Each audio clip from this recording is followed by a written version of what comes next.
مجھے بتائیے کیا لوگ خالی دعووں سے راضی ہو جائیں گے، مطمئن ہو جائیں گے؟ میں دوستوں سے عرض کرتا رہتا ہوں، میں کہتا رہتا ہوں کہ ہم سمجھتے ہیں کہ شاید بہت زبردست مہنگی گاڑی کی وجہ سے لوگ میری تعریفیں کریں گے کہ کوئی بڑا آدمی ہے۔ بہت جد و جہد کر کے قیمتی موبائل لیتا ہوں تو لوگ سمجھیں گے بڑا معروف آدمی ہے۔ میرے آنے پر درجنوں بیسیوں لوگ اگر استقبال کو کھڑے ہوں گے تو پتہ چلے گا میں بہت بڑا آدمی ہوں، تو اس سے بھائی بندہ بڑا نہیں ہوتا۔ آپ کی گاڑی بہت بڑی نہ بھی ہو، آپ چھوٹے تاجر بھی ہوں، لیکن اگر آپ لین دین میں ٹھیک ہیں تو لوگ آپ کی تعریف کرتے ہیں بندہ کھرا ہے، یہ چیز وقت پر دیتا ہے، وعدوں کی پابندی کرتا ہے۔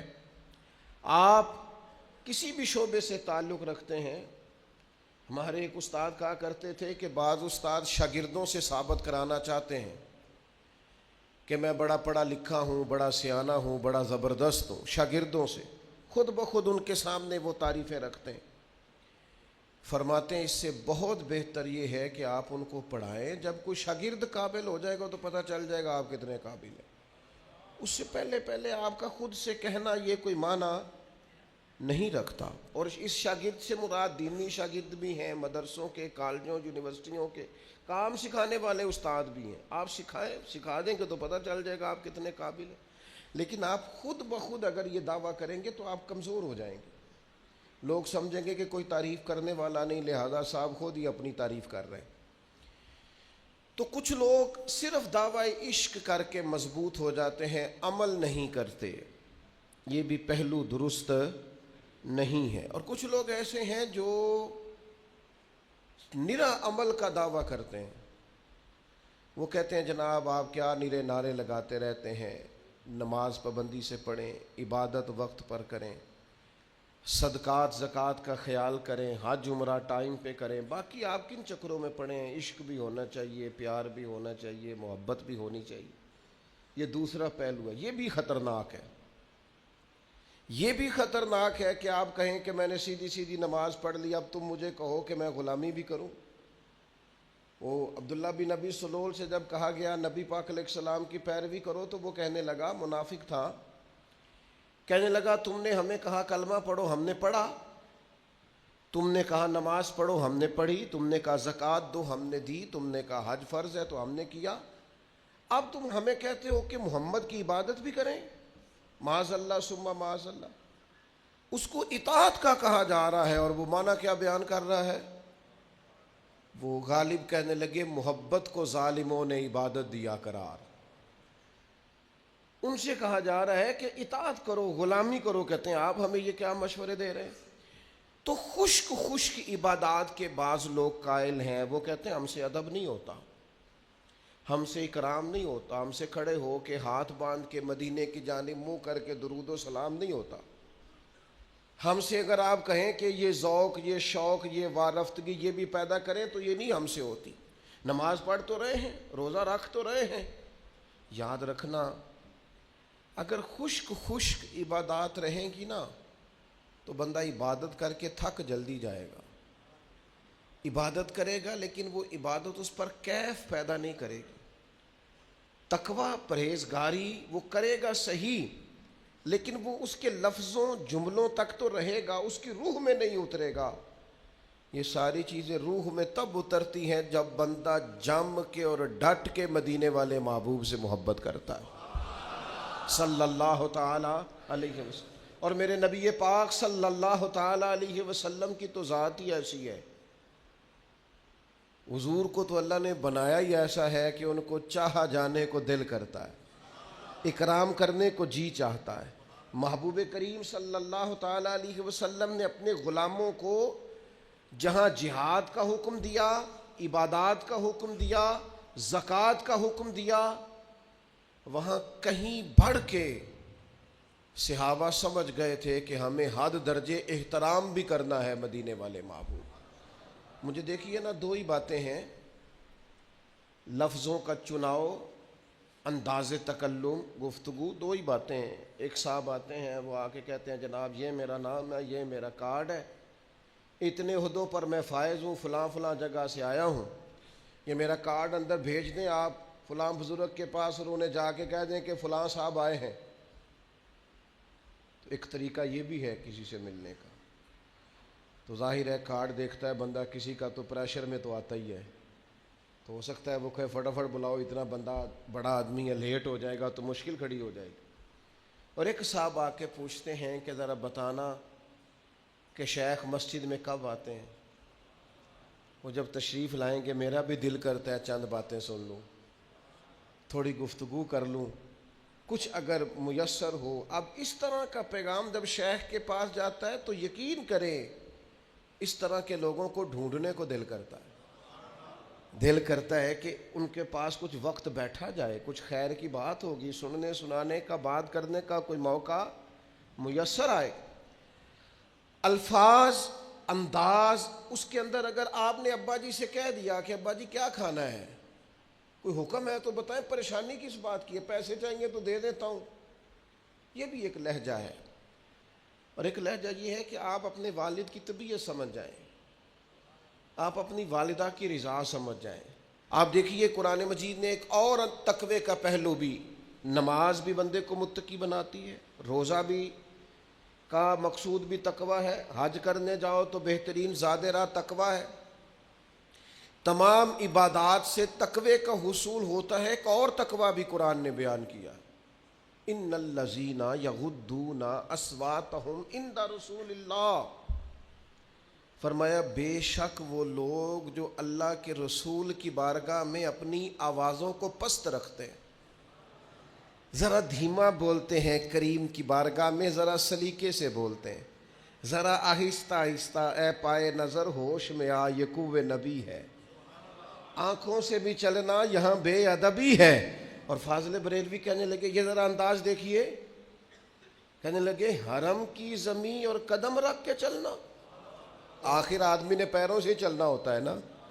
فرماتے حرم کی زمین اور قدم رکھ کے چلنا، ارے سر کا موقع ہے ہو جانے والے. تو حضور یہ تو آپ دوسروں کے لیے کہہ رہے ہیں، تو آپ کا معیار کیا تھا جب حرم گئے تھے حضور کی بارگاہ میں؟ تو فرمانے لگے پیش نظر ہے وہ نو بہار، میرا تو سجدے کو دل ہے بے قرار. روکیے سر کو روکیے، یہی تو امتحان ہے. اور ان کے شہزادے نے بات تھوڑی اور کھول دی. حضور مفتی اعظم فرمانے لگے سنگے در جانا پر کرتا ہوں جبی سائی، میں محبوب کی بارگاہ میں سر جھکاتا ہوں. سنگے در جانا پر کرتا ہوں جبی سائیں، او سجدہ نہ سمجھ ظالم، میں سر دیتا ہوں نذرانہ. میں سر دیتا ہوں نذرانہ. یہ نظر پیش کی ہے حضور کی بارگاہ میں.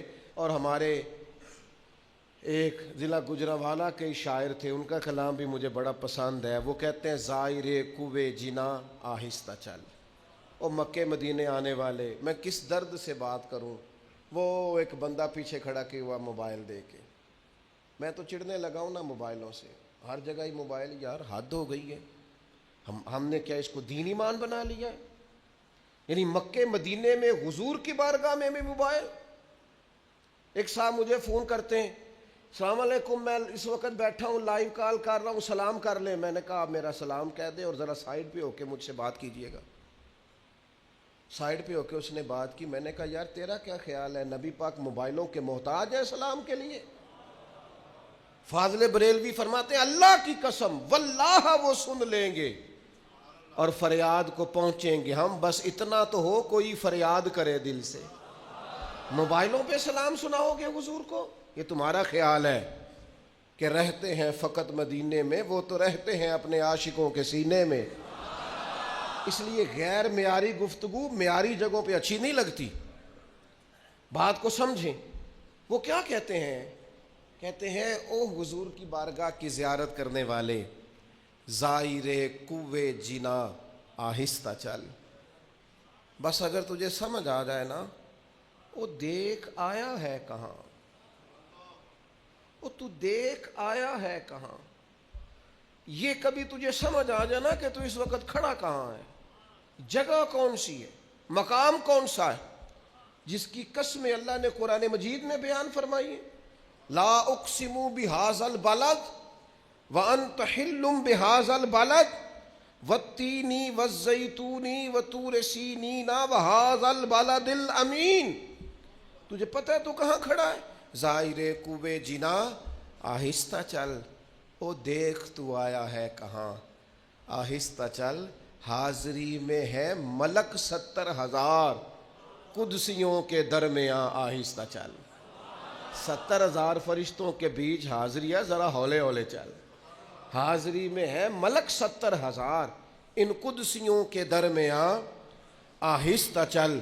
فرمایا ان الذین یغضون اصواتهم عند رسول اللہ، بے شک وہ لوگ جو اپنی آوازیں رسول پاک کی بارگاہ میں پست رکھتے ہیں. یا اللہ یہ کون ہے؟ فرمایا اولئک الذین امتحن اللہ قلوبہم للتقوی، یہ وہ لوگ ہیں جن کے دلوں کو اللہ نے تقوی کے لیے پرکھ لیا ہے.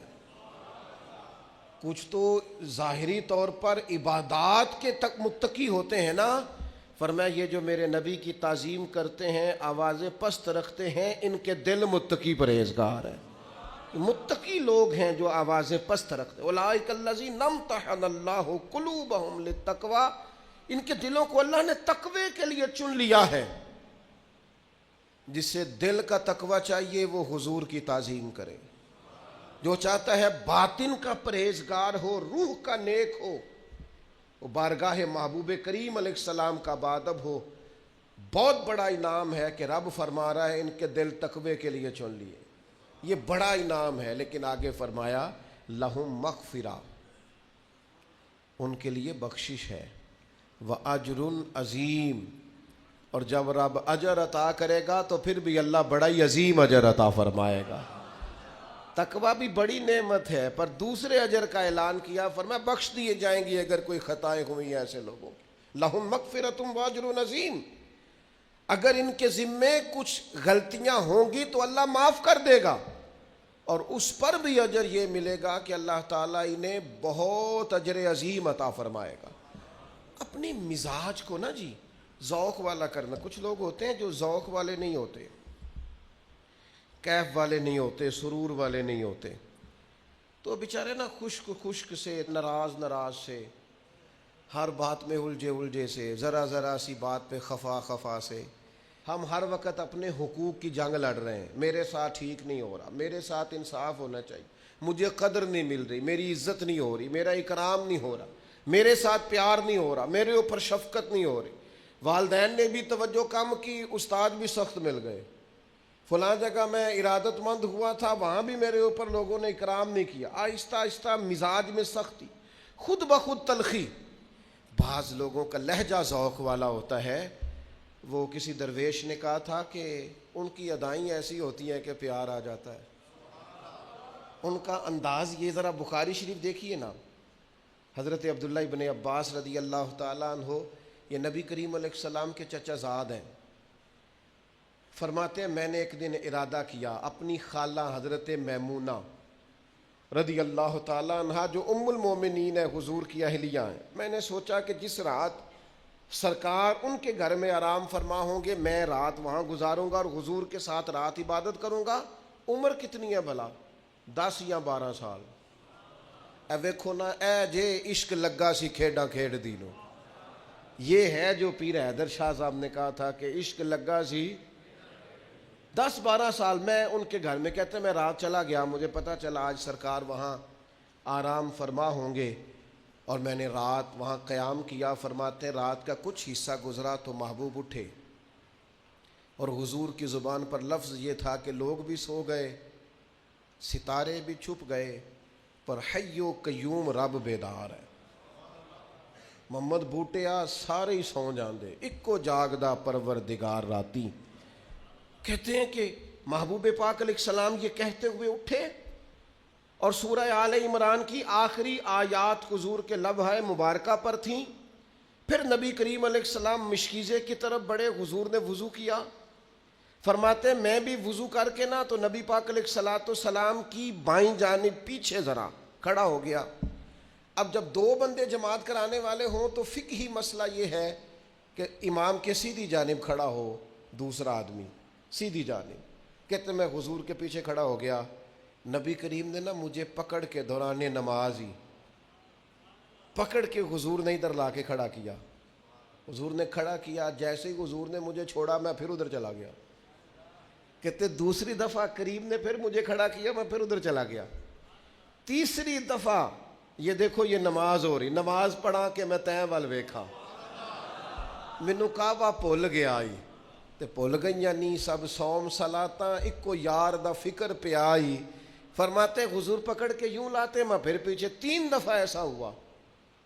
قربان جائیں, نماز مکمل ہوئی تو حضور علیہ السلام نے فرمایا لڑکے جب میں تمہیں سیدھی جانب کھڑا کرتا تھا تو کیوں کھڑے نہیں ہوتے تھے؟ تو یہ 10-12 سال کی عمر میں وفا کا, درد کا, ادب کا, احترام کا, عشق کا معیار کتنا بلند ہے. عرض کرنے لگے یا رسول اللہ میں اللہ کے رسول کے برابر کھڑا ہو جاؤں؟ یہ جہاد کر کے فتح یاب ہو کر نہیں آئے. انہوں نے آج آ کے یہ نہیں بتایا کہ حضور میں نے لاکھوں روپے اللہ کی راہ میں خرچ کیا ہے. انہوں نے آج آ کے یہ نہیں کہا کہ حضور میں نے اتنی نماز جنازہ پڑھی, میں نے اتنے نیکی کے کام کیے, اتنی عبادات کی. انہوں نے احترام کیا اور احترام کا جذبہ ظاہر کیا. ایک روایت تو یوں ہے کہ فرماتے ہیں اللہ کے محبوب نے یہ بات سنی اور مجھے سینے سے لگا لیا. اور ایک مقام پہ یہ ہے کہ کہتے ہیں حضور نے ہاتھ اٹھائے اور کہا اے اللہ اسے دین کی سمجھ عطا فرما اور قرآن مجید کا علم عطا فرما. حضرت عبداللہ ابن عباس اس امت کے مفسرین کے امام ہیں. اللہ تبارک و تعالیٰ نے انہیں قرون اولیٰ کے لوگ جو قرآن مجید سمجھتے تھے اور سمجھاتے تھے, ان میں اللہ تعالیٰ نے انہیں بڑا رتبہ عطا فرمایا. عزیز دوستو, جب آپ کی طبیعت میں ذوق ہوتا ہے, جب مزاج میں احترام ہوتا ہے, جب لہجے میں ادب کا, اکرام کا ٹھہراؤ ہوتا ہے تو بندہ وزادار ہو جاتا ہے. ہمارے بچوں کو ہم نے سب سکھایا ہے, فلاں سے آگے گزرنا ہے تم نے, فلاں کے بچے تم سے پیچھے رہنے چاہیے. ہم نے انہیں زبردست مشینیں بنانے کی کوشش کیا ہے پیسے جمع کرنے کی. ہم نے انہیں سکھایا ہے کہ مال اکٹھا کرو گے تو بچو گے الا ماشاءاللہ. لیکن اللہ کے حبیب فرماتے ہیں تمہارا اولاد کے لیے بہترین تحفہ یہ ہے کہ انہیں اچھا ادب سکھاؤ, انہیں کسی کا احترام کرنا آتا ہو, وہ اکرام کریں, ان کے لہجوں سے کسی شخص کو بے ادبی کا شائبہ نہ ہو, ان کا انداز اس طرح کا نہ ہو کہ جس سے یوں چھلکے کہ یار کسی نے جڑی بوٹیاں ہی نہیں اتاری اس فصل کے گرد سے, کسی نے وقت پر آبیاری نہیں کی. یہ درخت تھے کسی کے لیکن اس نے کھلے چھوڑ دیے, جیسے چاہا جس طبیعت میں چاہا, ماحول اور ہو گیا. میں نے خود دیکھا ہے, ماں باپ تعریفیں کر رہے ہیں شادی سے پہلے اپنے بیٹے کا رشتہ کرتا ہے, کہتے ہیں بڑا ہی اچھا ہے, کیا بات ہے, بڑا کماتا ہے. لیکن اس کی بد اخلاقی سے تڑپ کر جب اس کی بیوی اور اس کے سسرال والے شکایت کرتے ہیں کہ تمہارا بیٹا یا تمہاری بیٹی تو نہایت بد اخلاق ہے, تکلیف دیتے ہیں, تو ابا جی کیا کہتے ہیں, میں بھی بڑا سمجھانا, شروع سے ہی بڑا کہتا ہوں. تو بھئی آپ نے کسی اور کو دوزخ میں کیوں جھونکا؟ آپ کیا سمجھتے ہیں پھر آپ کے لیے خیر کے جملے آئیں گے؟ آپ نے تکلیف کے اندر کیوں ڈالا کسی اور کو, جب اس کی بد اخلاقی, بد خلقی اور مزاج کا اکھڑ پن آپ کو گھر میں پتا تھا, آپ وہ ذوق ہی نہیں دے سکے, وہ تربیت ہی نہیں کر سکے. میں آپ سے عرض کروں گا, طالب علموں سے, طریقت کے سالکین سے, عام لوگوں سے عرض کروں گا, نرے پیسے نہیں کمانے چاہیے, نرے عہدے نہیں کمانے چاہیے, نرے تعلقات نہیں بنانے چاہیے, زندگی میں دعائیں بھی لے لینی چاہیے, زندگی میں برکات بھی سمیٹ لینی چاہیے, کسی کی نظر شفقت میں بھی کبھی کبھی رہنا چاہیے. کچھ لوگ ایسے بھی ہوتے ہیں جن کا کوئی بڑا ہی نہیں ہوتا, ان کو کوئی اچھا آدمی ملا ہی نہیں ہوتا زندگی میں. ان کی طبیعت بتاتی ہے کہ وہ ہر وقت شکوہ کر رہے ہیں, چھوڑیں جی ساری دنیا دیکھ لی. یعنی ان کا خیال ہے کہ جس کائنات کو اللہ کہہ رہا ہے لقد خلقنا الانسان فی احسن تقویم, کہ میں نے بڑی اعلیٰ انسانیت بنائی, اور جس امت کو اللہ کہہ رہا ہے کنتم خیر امت اخرجت للناس, محبوب کی امت بہترین امت, انہیں اس پوری امت میں کوئی اچھا آدمی نہیں ملا. پوری انسانیت میں کوئی خوبصورت بندہ ہی نہیں ملا، دعوے دیکھو کتنے بڑے. کچھ تھوڑا سا نا طبیعت میں ذوق، کچھ لطف، کچھ دعائیں، کچھ کہیں کسی کی نظر میں رہنے کا شوق، کچھ کسی وقت آپ بغیر کسی سبب کے کسی بوڑھی اماں کو سڑک تو پار کرا کے دیکھیں. پیر صاحب کو لوگوں نے روز دعا کے لیے کہنا ہوتا ہے، تو بعض پیروں کی دعائیں رٹی ہوئی پکی روٹی کچی روٹی کی طرح ہوتی ہیں. تسبیح بڑی بڑی، جبہ بڑا، 1-2 سیکنڈ کے لیے اگر کوئی حجرے میں آ گیا تو ان کی دعا ہوتی ہے اللہ خیر کرے، اللہ بھلا کرے، چونکہ وہ بیچارے کو صبح سے شام تک تو کام ہی یہی ہے. اب تو اور زیادہ پیروں نے آسانی کر لی ہے، تعویذ بھی لکھ کے نہیں دیتے، چھپوا کے رکھ لیتے ہیں، کیونکہ جب دکان زیادہ چل جائے تو پھر بہت ساری چیزیں آرٹیفیشل بھی لینی پڑتی ہیں، پیکنگ کرا کے لوگ کٹھی رکھ لیتے ہیں. اور یہ ایسے لوگ ہیں جن کو کوئی کتاب نہیں پڑھنا، کوئی ان کو سکھانا نہیں، پڑھانا نہیں، آنا نہیں، جانا نہیں. ایک یہ ہمارا انداز ہے ریڈی میڈ چیزوں کا، ان سے بچیں. کچھ دعائیں ایسی ہیں جو خلوص سے نکلتی ہیں. بوڑھی اماں تھی، ضعیف تھی، سڑک نہیں پار ہو رہی تھی، آپ نے اس کا بازو تھاما، اس کے پاس جو بازار سے خریدا ہوا تھیلا تھا سامان کا وہ آپ نے پکڑ کے کندھے پہ رکھا، گاڑی والے کو کہا ذرا ٹھہر جا، آپ نے سڑک پار کرا دی. اماں کو 100 دفعہ کہے گی اللہ تیرا بھلا کرے، اور 2-2 3-3 نسلوں کو دعا مل جاتی ہے مفت بھی، اللہ تیرا ماں پیو جیندہ رہے، اللہ بچیاں دی خیر کرے. آپ دیکھو ایک چھوٹا سا فعل ہے کوئی، لیکن اس کی حسن کتنا زیادہ ہے، خوبصورتی کتنی. اور پھر یہ ایسا منفرد قسم کا کام ہے کہ آپ نے ایک دفعہ سڑک پار کرائی ہے، میرا خیال ہے اماں کی جس سے بھی ملاقات ہوگی نا، جب تک اسے یاد رہے گا اماں سب کو بتائے گی. اوتھے ایک منڈا مل پیا جی، چنگے بھی پتر ہیں نا جے لوکاں دے، وہ تو ہو سکتا ہے بعض اوقات اپنے بچوں کو سمجھانے کے لیے آپ کی مثالیں دے، حالانکہ اسے ہو سکتا ہے یہ نہ پتہ ہو کہ اپنی اماں کی آپ اتنی بات نہیں مانتے گھر میں، ہو سکتا ہے نہ پتہ ہو کیا ہمارے ابا جی گھر میں ہماری شکایت کر رہے ہو. لیکن تھوڑا سا دعا لینا، اکرام لینا کسی سے، اپنی زندگی ذوق والی بنائیں، شوق والی بنائیں. یہ دیکھیں، یہ بھی ابو داؤد شریف میں حدیث ہے، حضرت قیس بن سعد بن عبادہ، یہ حضرت سعد بن عبادہ کے بیٹے ہیں، کہتے ہیں نبی کریم ہمارے گھر آئے اور سرکار نے دروازے پہ آ کے کہا السلام علیکم. یہ بھی رنگ ہوتا تھا صحابہ کے ہاں، سلام کا جواب دینا واجب ہے، جب کو کہے السلام علیکم تو کیا کہنا چاہیے. اب سرکار تشریف لائے تو حضرت قیس بن سعد بن عبادہ کہتے ہیں نبی کریم علیہ السلام نے کہا السلام علیکم، تو حضرت سعد بن عبادہ نے نا آہستہ سے کہا وعلیکم السلام.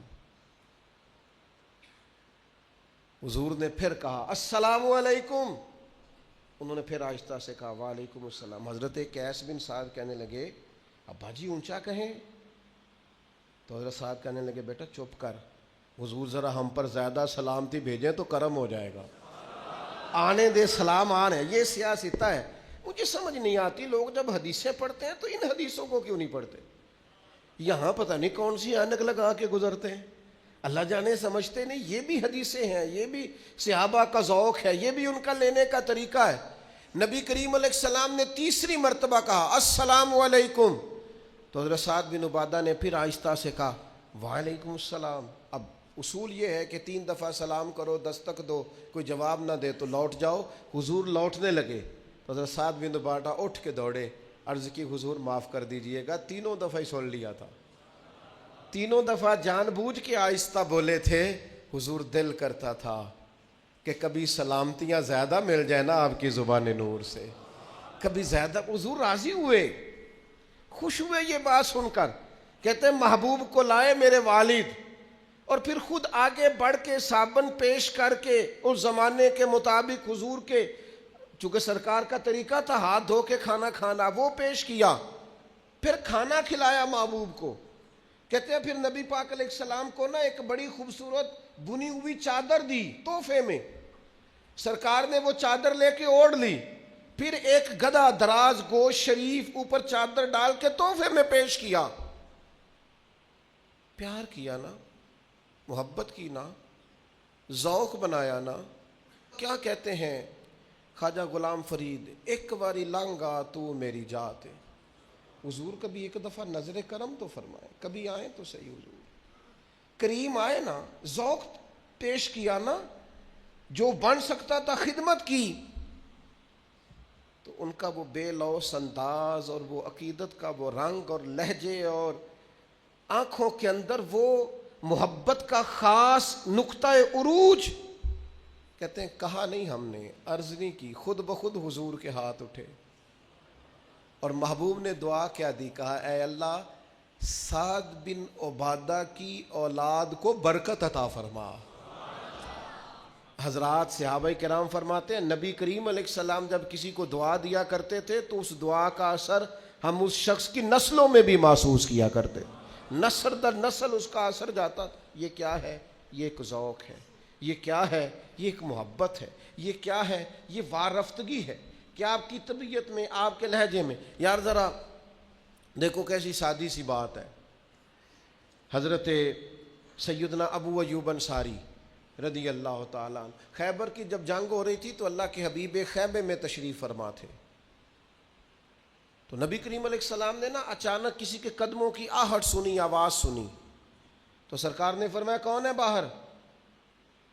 تو باہر سے عرض کی حضور میں ابو ایوب انصاری ہوں. تو حضور نے فرمایا کیا ہوا؟ عرض کی حضور جنگ کا ماحول ہے، دشمنوں کا علاقہ ہے، گھرے ہوئے ہیں مخالفین میں. یا رسول اللہ مجھے اچانک خیال آیا کوئی بد باطن اپنی بد باطنی کا اظہار نہ کرے، کہیں کوئی آپ کو تکلیف دینے نہ آ جائے، اس لیے حضور جب سے شام ڈھلی ہے میں تلوار لیے آپ کے خیمے کا پہرا دے رہا ہوں. کہا نہیں کسی نے ڈیوٹی نہیں لگائی، کسی نے کھڑا نہیں کیا، کسی نے ذمے نہیں لگایا. فرماتے ہیں یا رسول اللہ میں نا خود بخود تلوار لیے آپ کے خیمے کی حفاظت کے لیے کھڑا ہوں تاکہ کوئی ظالم آ نہ جائے. آج لوگوں کو یہ بھی اعتراض ہوتا ہے فلاں پیر صاحب نے گن مین رکھے ہوئے ہیں. تو بھائی صحابہ اگر حضور کے پہرے کے لیے تلواریں لے آتے تو اگر کسی شخص کو واقعی کوئی مسئلہ ہو تو اس کے لیے یہ رکھنا ناجائز نہیں ہوتا. فرمایا میں نے سوچا کوئی تکلیف نہ دے دے، تکلیف نہ پہنچا دے. حضرت ابو ایوب انصاری سے حضور نے سوال کیا، انہوں نے جواب دیا، لیکن چونکہ اس میں ذوق بڑا تھا، ان کی نیت کے اندر، ان کے ارادے کے اندر خلوص بڑا تھا. تب حضور کیا فرماتے ہیں؟ نبی کریم علیہ الصلاۃ والسلام فرمانے لگے اے اللہ تو بھی جناب ابو ایوب انصاری کی اسی طرح حفاظت فرما جس طرح رات بھر وہ میری حفاظت کرتے رہے. یہ دعا لے لی ہے، یہ انہوں نے دعا حاصل کر لی ہے، یہ انہوں نے رنگ ایسا بنایا ہے کہ قریب نے کرم کر کے دعا دے دی. ہم نا بڑے تیز ہیں، ہمیں لوگوں کو باتوں سے گھیرنے میں ذوق زیادہ آتا ہے، ہم لفظوں سے لوگوں کو قریب کرنا چاہتے ہیں. ہم سمجھتے ہیں ہمارے جملے بڑے رہ گئے، بڑے بڑے سیانے لوگ کچھ نہیں حاصل کر سکے. اقبال بول کے کہنے لگے بجھی عشق کی آگ اندھیر ہے. یہ مسلمان نہیں، یہ خاک کا ڈھیر ہے. اب اس کے اندر عشق ہی نہیں ہے تو یہ ایک ڈھیر تو ہو سکتا ہے، اس نے بہت ساری چیزیں جمع کر لی لیکن ڈھیر تو ہو سکتا ہے. لیکن اب یہ مسلمان والی کیفیات، او یار نماز، روزہ، حج، زکوٰۃ یہ ضروری چیزیں ہیں، لیکن ان کے اندر جب آپ ذوق پیدا نہیں کرتے، درد پیدا نہیں کرتے، شوق پیدا نہیں کرتے، حضور کی غلامی کی لذت اس کے اندر آپ شامل نہیں کرتے. کھجور اور میدے کا حلوہ بنا کر حضرت عثمان غنی نے بھیجا. کیا مثلا کیا کتنا کو مہنگا حلوہ بنتا ہے یار آج، یا کیا عرب کے اندر کھجور عام تھی؟ یہ ذرا انداز دیکھیے، کھجور اور میدے کا حلوہ بنا کر البدایہ و نہایہ نے لکھا ہے حضرت عثمان غنی نے وہ حلوہ تیار کر کے نا تو پتہ کیا آج حضور کہاں تشریف فرمائے؟ تو ام المومنین حضرت ام سلمہ رضی اللہ تعالیٰ عنہ کے کاشانہ نور پر حضور کرم فرما تھے. حضرت عثمان غنی نے وہ حلوہ پیش کیا، گھر میں بھیج دیا. محبوب تشریف لائے تو گھر والوں نے حلوہ پیش کیا. حضور نے فرمایا کہاں سے آیا ہے؟ عرض کی حضور عثمان غنی نے بھیجا ہے.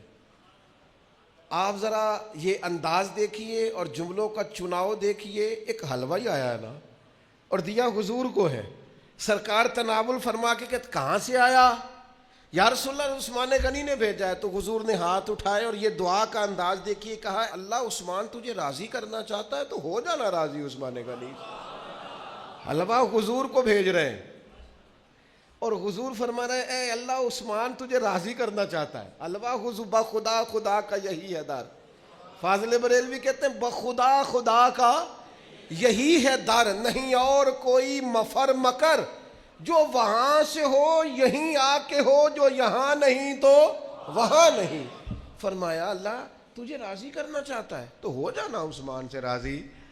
تھوڑا سا نا اپنی زندگی کو، اور یار عید کے بغیر بھی کبھی کبھی ابا جی کو جوڑا لے دیا کرو، کچھ نہیں ہوتا. بغیر سبب کے بھی کبھی اماں کو کہہ دیا کرو کہ یہ تھوڑے پیسے ہیں، کوئی عرض نہیں. گھر والوں کو، اہلیہ کو، بچوں کو بغیر وجہ کے بھی کسی وقت محبت، کبھی کبھی دوستوں کو بغیر سبب کے. دیکھو نا شریعت اسلامیہ نے 2.5% زکوٰۃ فرض کی ہے، لیکن حضور فرماتے ہیں صدقہ دے کے دوزخ سے بچ جاؤ، چاہے کھجور کا ایک ٹکڑا ہی صدقہ کر لو. نفلی صدقات پر توجہ دی. نماز کے فرض 4 رکھے عصر کے، لیکن فرمایا جو عصر سے پہلے 4 رکھتے پڑے گا، اللہ کے رسول نے دعا دی اے اللہ اس بندے پہ رحمت فرما دینا. یہ جو آپ کا ذوق ہے، آج لوگ پتہ کیا کر رہے ہیں، میں بڑی غور سے، فکر سے، تدبر سے آپ کو کہہ رہا ہوں، خدا را میرا درد سمجھنا، لوگ ہم سے ہمارا ذوق چھیننا چاہتے ہیں. نبی پاک کی غلامی اور عشق کا جو ذائقہ سینہ بسینہ ہمارے بزرگوں نے ہمیں دیا ہے نا، وہ ذوق ہم سے، لوگ ہمیں کہتے ہیں سیدھی سیدھی نمازیں، روزے، حج، زکاتیں کرو، اور بغیر دعاؤں کے نمازیں پڑھ کے دوڑ جاؤ. تمہیں کوئی ضرورت نہیں. پہلے کہتے تھے اولیاء اللہ اور انبیاء سے نہیں مانگنا، اب کہتے ہیں اللہ سے بھی نہ مانگو، نکل جاؤ نماز پڑھ. اس خشکی سے اپنے آپ کو بچانا. یہ آہستہ آہستہ جب طبیعتوں میں پیوست ہو جائے گی تو پھر یاد رکھنا عبادات کا ذوق لے جائے گی. میں نے قرآن مجید پڑھ کے عرض کیا ہے کہ اللہ فرماتے ہیں جو صرف آوازیں پست، ان الذین یغضون اصواتهم عند رسول اللہ، جو صرف میرے نبی کی بارگاہ میں آوازیں نیچی رکھے نا، اولئک الذین امتحن اللہ قلوبہم للتقوی، یہ تو دلوں کے پرہیزگار ہیں، ان کے دلوں کو پرکھ لیا ہے اللہ نے تقوی کے لیے.